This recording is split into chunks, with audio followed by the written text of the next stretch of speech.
నిద్ర వస్తలేదా బేటా? ఒక్కడే కూర్చొని ఏం చేస్తున్నావు నాన్న ఇక్కడ ఈ చీకట్లో?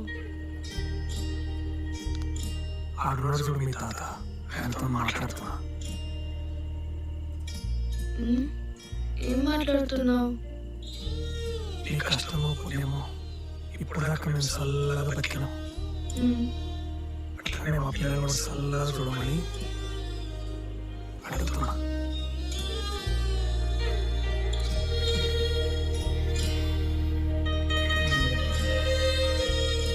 బేటా పెద్దదాన్ని అయిపోయినావు. ఇక్కడ నుండి నీ రెక్కలతో నువ్వే ఎవరు మొదలెట్టాలి. చూడు బేటా, జీవితం ఎప్పుడు ఒకే తీరు ఉండదు. గెలుస్తుంటాము, ఓడుతుంటాము. గెలిచినప్పుడు మాత్రం అందరు నీతోనే ఉంటారు బేటా, కానీ ఓడిపోయినప్పుడు ఎవరిని పక్కకు రారు. జీవితం అంటే అట్లే ఉంటుంది బిడ్డ. ఆడుతుండాలి, లేస్తుండాలి.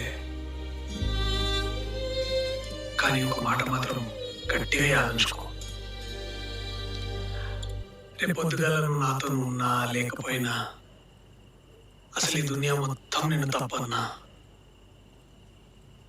నీ పక్కన అండగా ఎప్పుడు ఈ నానుంటాడనే విషయం గట్టిగా యాదించుకో.